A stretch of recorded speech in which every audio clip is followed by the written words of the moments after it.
할렐루야. 또 수요 기도의 밤이 돌아와서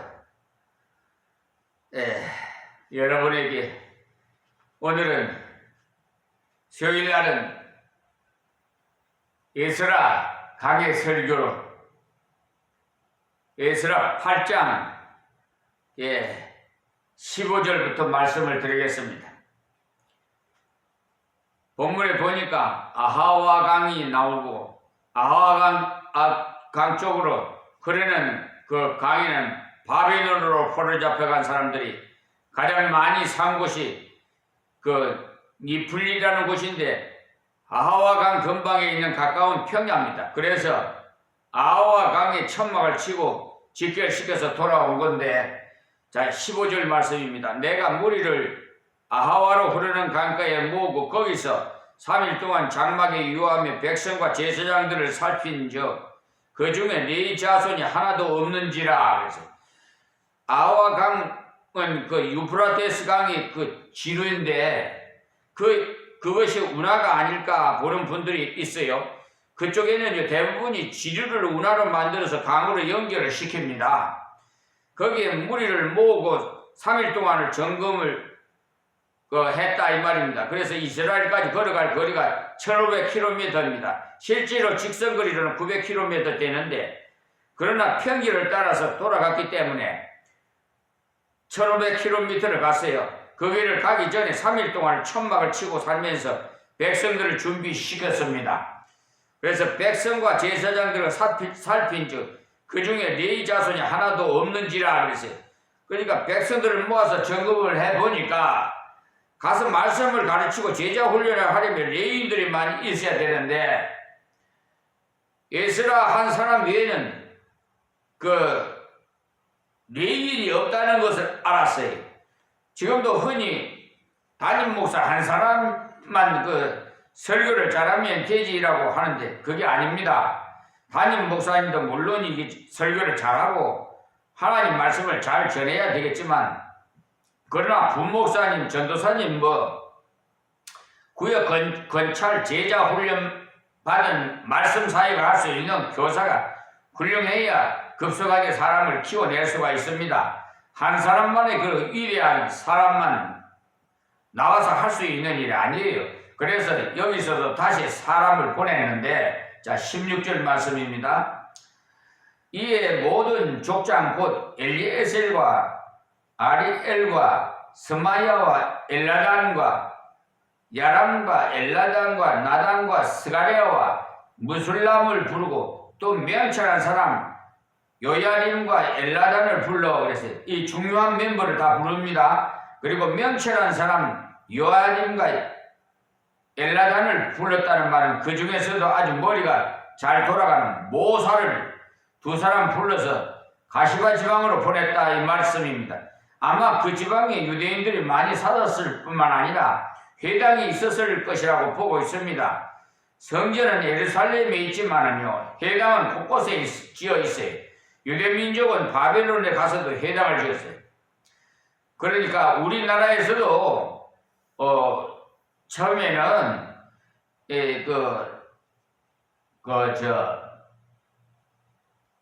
할머니 시대 때는 그러니까 교회 가자는 말이 아니라 회당에 가자 이런 말로 사용을 했어요.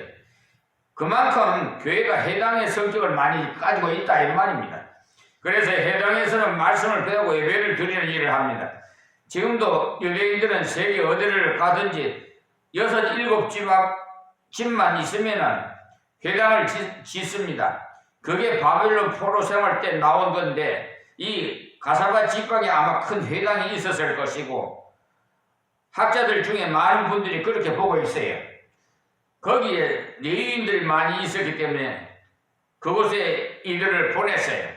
자 17절 말씀입니다. 가사바 지방으로 보내 그곳 족장 이또에게 나아가게 하고, 이또와 그 형제 고 가시바 지방에 그한 느디님 사람들에게 할 말을 일러주고 우리 하나님의 전을 위하여 수종들 자를 데리고 오라 하였더니 그랬어요. 그러니까 느디님 사람들은 제사장도 아니고 레위인도 아닙니다. 자기들이 살기 위해서 여호수아를 찾아와가지고 다 떨어진 옷을 입고 또 곰팡이 핀 떡을 보여주면서 멀리서 왔다고 거짓말했을 때 받아 주었던 사람들입니다. 여호수아가 그때 기도를 해 받더라면 하나님께서 당장 가르쳐 주었을 텐데 기도도 하지 않고 막 기분이 들떠가지고 그냥 맹세를 해버렸어요. 그런데 3일 후에 보니까 엉뚱한 곳에서 온 사람들이었어요. 그러니까 바로 옆에 있던 사람들. 그래서 여호수아가 너희들이 왜 그런 거짓말을 해서 하나님께 맹세를 하도록 만들었느냐고 하니까 우리가 죽을 판인데 무슨 거짓말인들 못하겠습니까? 라고 거짓말을 했습니다라고 했어요. 그래서 그러면 너희들은 앞으로 성전에서 나무를 패고 물을 깃는 허드렛 일을 하는 종사를 해야 된다라고 하니까 그것이라도 좋습니다. 안 죽고 살 수 있으니 다행입니다. 이렇게 했던 사람들이 후손이 바로 이 느디님 사람이며 그들도 회당을 중심으로 가까이 있으면서 레위인을 섬기는 일을 했기 때문에 그들을 불러서 간 것입니다. 그렇게 해서 레위인들도 같이 오고 느디님 사람들도 같이 돌아왔어요. 그래서 18절에 우리 하나님의 선한 손에 도우심을 입고 저희가 이스라엘의 손자 레위의 아들 말리의 자손 중에서 한 명천한 사람을 데려오고 또 세레바와 그 아들들과 형제 18명과 했는데 여러 명의 레위인들의 이름을 거론하면서 데려왔습니다. 다 19절입니다.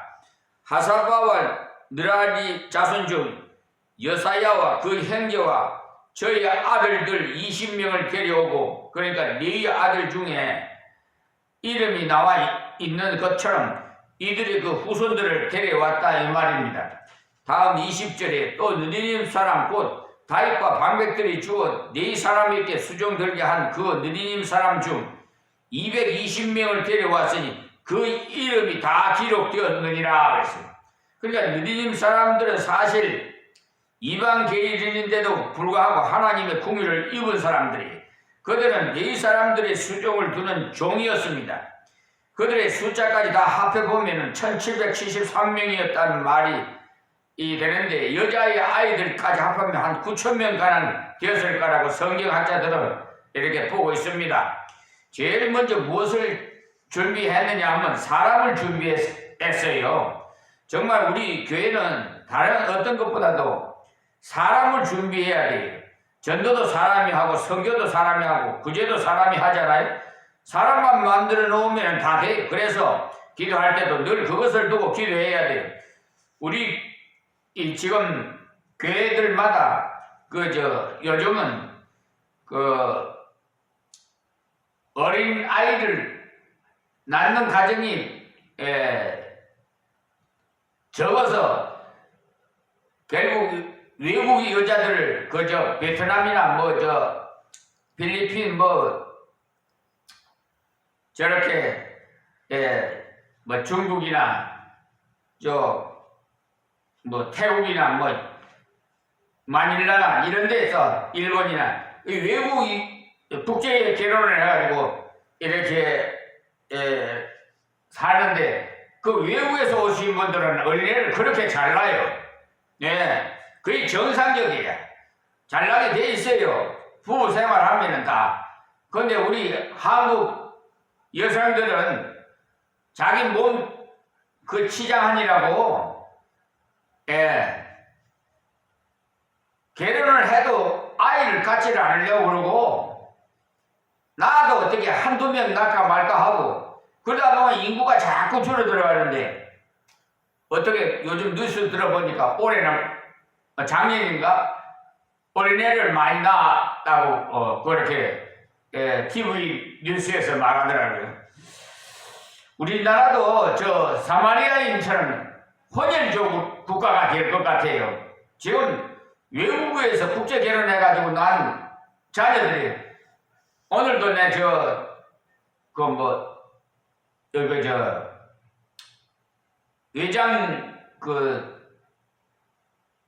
외장 뭐라고 그러나 장치 그걸 살려고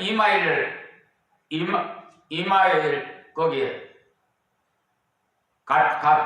갔는데 가보니까 막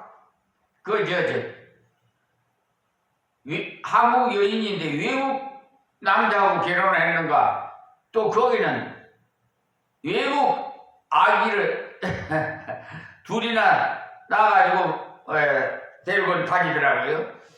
그러니까 혼혈족이 되는 거죠. 뭐 하여튼 간에 요즘은 글로벌 시대가 돼가지고 세계가 한 가족이 되는 것 같아요. 자, 그러니까 교회가 전부 주일학교 어린애가 없어가지고 주일학교가 제대로 활성화되지를 못하고 있는 상태고, 그러다 보니까 교회 문을 닫는 교회들도 점차적으로 많아진다고 그렇게 실질적으로 그러고 있는 것 같아요. 다 믿는 사람들은 다 나이 든 사람들 다 뭐 하나님 불러서 천국 가고, 이 새로 젊은이들이 어린애들이 커서 그 유년부 중등부 고등부 청년부가 이래 올라갈 건데, 교회가 젊어져야 되는데 노년들이 많아. 하여튼 교회도 많이 노인화가 되어버렸어요 지금. 자, 그래서 문제가 많습니다. 어쨌든 그러나 우리는 사람 보지 마시고 하나님을 보세요. 우리 목회하시는 목사님들에게 부탁드립니다. 사람 보면은요, 교인수 저는 보면은요, 결국은 마귀가 좋아하는 교회 문을 닫게 돼요. 어떻게 하든지 하나님의 교회나 하나님의 사업은요, 망하지 않으니까 염려하지 마시고, 한 영혼이라도 천하보다 귀하니까 저 오지에서라도 교회 문 닫지 마시고, 없어도 하나님 예배 받을 대상은 하나님이에요. 여러분 사람 보지 마세요. 그렇게 마귀 사탄에 미혹당하지 마라. 이 마귀들만 좋아해요. 교회 문 닫으면. 그래서 유대인들 지금도 세계적으로 뛰어난 이유가 사람을 키우는 일을 잘 했기 때문인데, 그들은 앞으로 어떤 일의 전망이 있다고 하면 그쪽으로 유대인들을 투입하고 돈으로 밀어줘요. 그래서 하버드 대학교의 교수 중에 80~90%가 유대인이라고 하지 않습니까? 그 사람들이 사람을 키우면 된다는 것을 성경을 통해서 일찍부터 알았기 때문에 그래요. 우리도 성경을 통해서 이것을 알았으면 실천을 좀 해야 되는데, 우리는 건물도 잘 지어야 되지만 사람을 잘 키워야 돼요. 그것을 위해서 기도 많이 하시고 물질도 투자하고 좋은 사람 일어날 때는 귀한 줄 아시고 밀어주고 기도해주고 격려해주는 일을 잘해야 합니다. 그런데 자기보다도 조금 나은 사람이 오면은 시기하고 질투하면 다 갑니다. 사람은 원래 그래요. 제가 서울 영등포에 뭐 교회인데 그 이름을 알지만은 말씀을 안 드리겠습니다. 장로교인데 그 담임 목사님이 우리 모친 소천하신 김두하 권사님이 거기서 한 16년 동안이나 명예 권사까지 하면서 시무를 했어요. 그래서 제가 잘 알죠. 그런데 부목사회가 들어오면 그 교인 수가 한 300~400명 됐어요. 그 당시에. 그런데 후계 저 부목사가 들어오면은 부목사가 좀 능력이 많고 은혜가 되고 말씀 설교가 담임 목사보다도 더 나으니까 이게 담임 목사가 시비를 해갖고 보내버려서 그러면 안 되는데요. 그러더니 결국은 세습적으로 자기 아들한테 그 세습을 해서 맡기더라고요. 그 참 하나님 기뻐할 일 아닙니다. 이런 거 없어져야 돼요. 예. 지금 하나님 은혜라 하나님께서 주님의 비법으로 교회를 3군데나 세워주셨는데 저는 하나님 보내주시면 여호수아 갈렙 같은 자 하나님 보내주시면 다 그냥 세우고 우리 자녀들은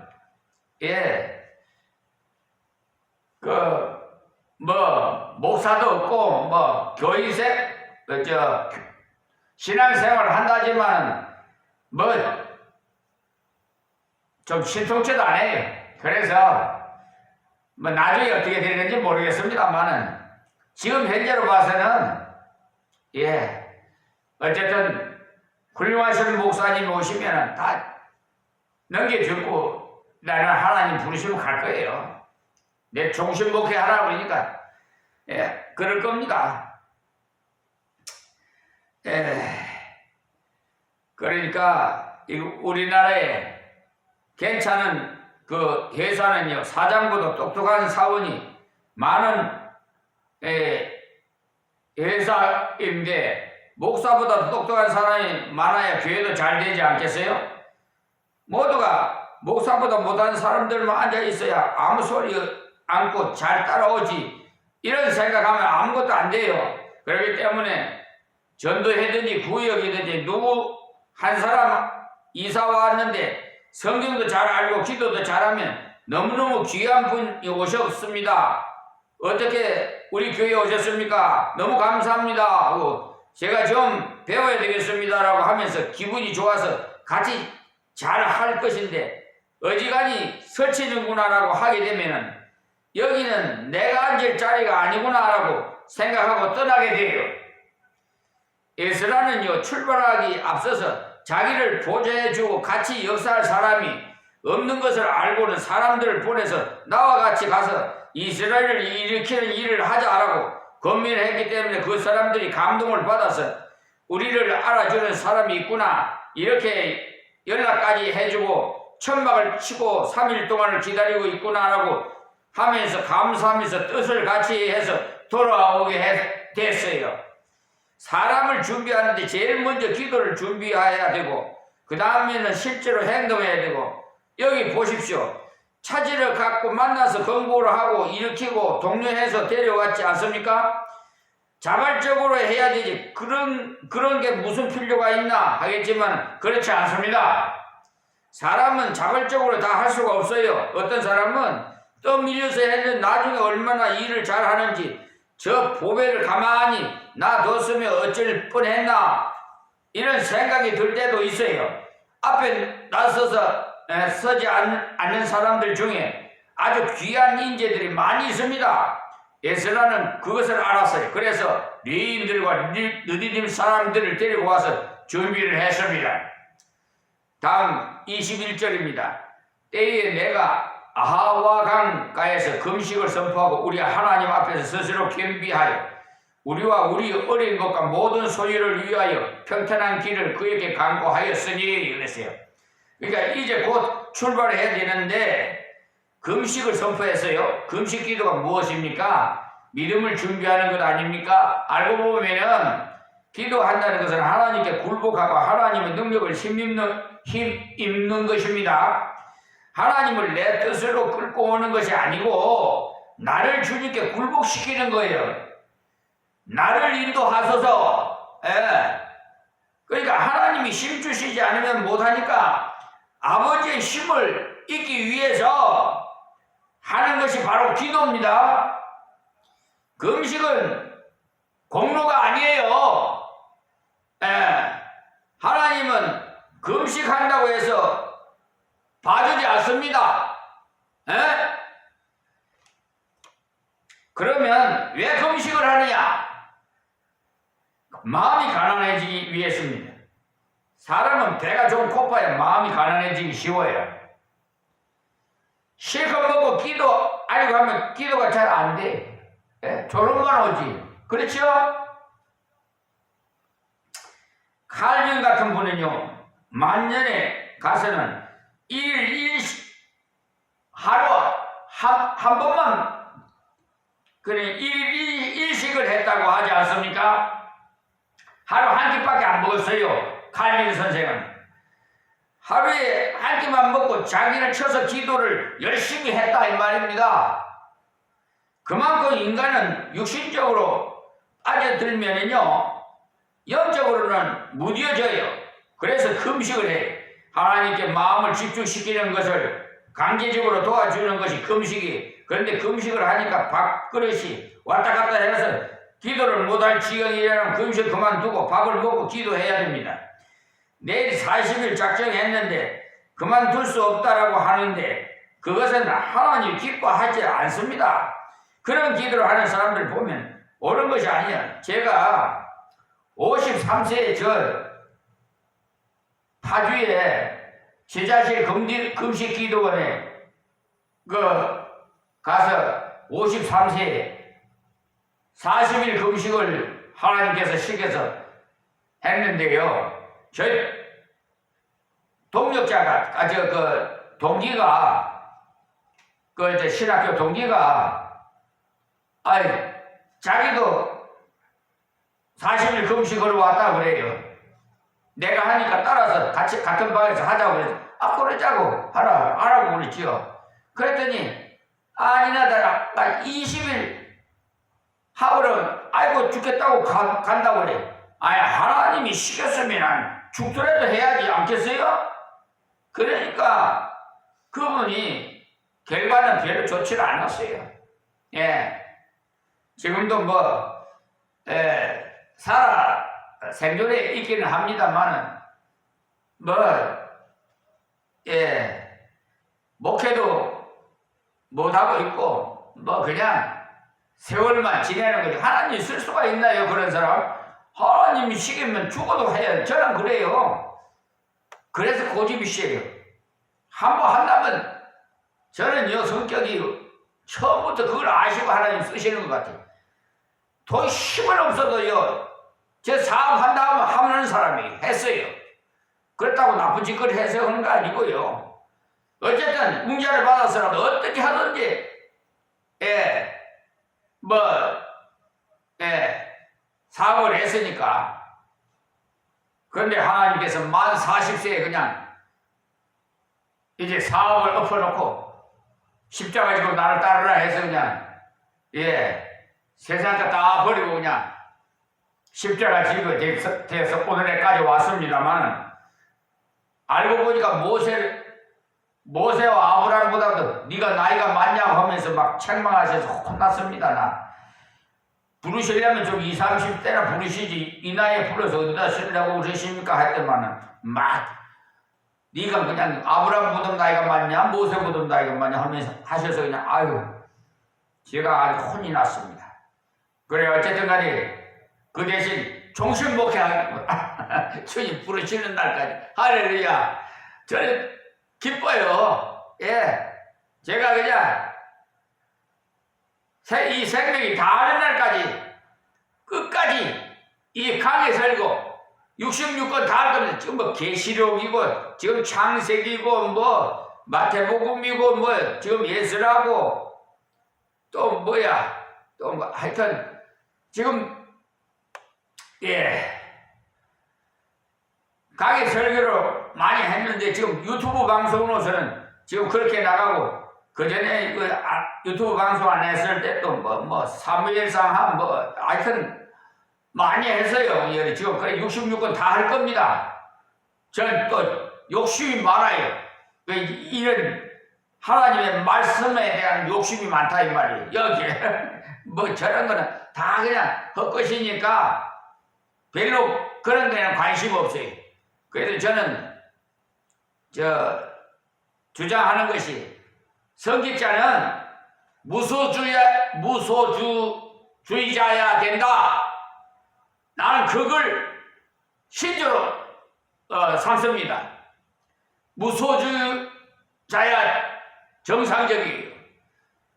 소유권이 없어져요. 여러분 뭐 노후 대책이 뭐니 이런 사람은요 좀 정신 빠진 사람들이에요. 하나님이 다 책임져 주시는데 무슨 놈은 노후 대책이고 뭐 이거 보험 들고 뭐 아이고 참 아유 나 그런 거 보면은 아유 믿음 생활 했다고 하는 성직자가 말이야 그런 식으로 나가면 뭐 어쨌든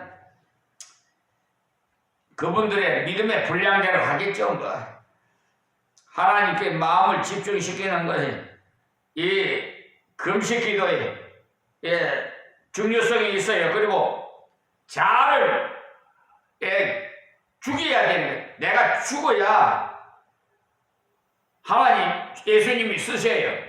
내 고집, 내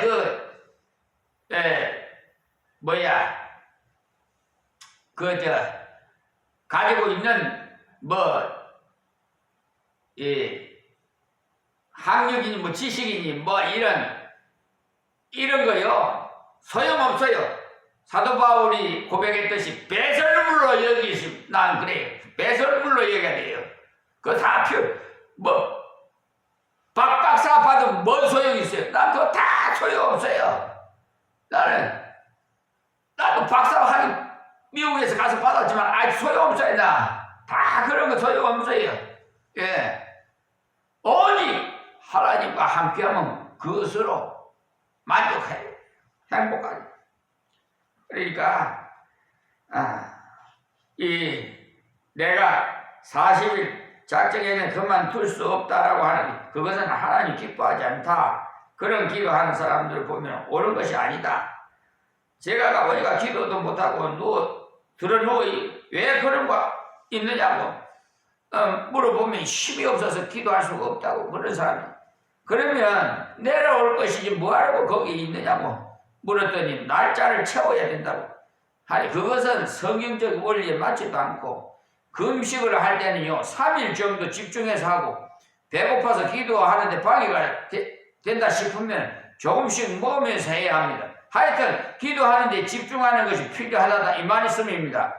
우리 하나님 앞에서 스스로 겸비하여 그래도 금식을 하면서 사람의 마음이 낮아지고 갈급한 마음이 생겨요. 아무래도 사람은 배가 고프면은 그만큼 겸비해집니다. 가난한 사람이 예수 믿기가 더 쉽다 이 말씀이 바로 그 말씀이 하나님께서 육신의 가난을 통해서 깨닫도록 하신다는 말씀이 우리와 우리 어린 것과 모든 소유를 위하여 평탄한 길을 그에게 강구하였으니 그래서 왜 그렇게 금식 기도까지 했느냐 그 이유인데 예루살렘까지 1500km라는 먼 길을 걸어가 가야 하니까 하루에 11km 정도는 걸어야 합니다.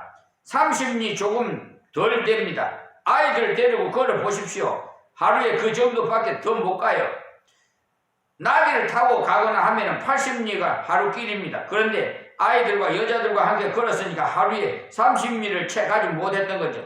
그러니까 그 여행이 얼마나 긴 여행길입니까? 그 먼 길을 어린 아이들과 부녀들과 가야 하는 어려움이 있었습니다. 또 많은 돈과 부하를 가지고 가기 때문에 도적이 나타나든지 강도가 나타나면 감당할 수가 없죠. 지금도 그렇지만 그때는 그런 일들이 많이 있었어요. 사실 지금도 우리나라만큼 안정된 나라가 잘 없습니다. 밤에 자유롭게 다니지도 못하는 나라가 지금도 많아요. 미국이 아무리 좋다 해도 그런 곳에는 겁이 나서 함부로 다니지 못해요. 거기는 막 권총을 가지고 다니지 않아요. 다.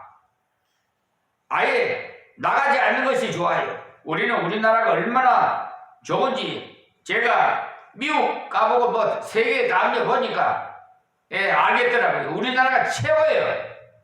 우리 대한민국에 태어난 것이 행복한 거예요. 여러분 만족하게 생각하세요. 예, 특히 그쪽 사막에는 호전적인 민족들이 많기 때문에 낙타를 타고 다니면서 약탈을 일삼는 민족들이 많아요. 그런 것을 생각하고 간절히 기도했던 건 하나님 어린 것을 지켜주시고 우리 재산을 지켜주시고 평안히 가서 주님을 위해서 일할 수 있도록 가는 길을 형통하게 해주십시오라고 기도했습니다. 오늘 여기서 말씀 뵙겠습니다. 하나님 고맙고 감사합니다. 주신 말씀 자, 귀 있는 자는 다 듣고 듣는 자마다 복이 되게 하옵시고 아버지여 이 나라의 민족을 구보 살펴 주시옵시고 하루속히 이렇게 고리 깊은 이 나라의 정치가 하루속히 하나가 될 수 있도록 봉합시켜 주시옵소서. 예수님의 이름으로 기도합니다. 아멘.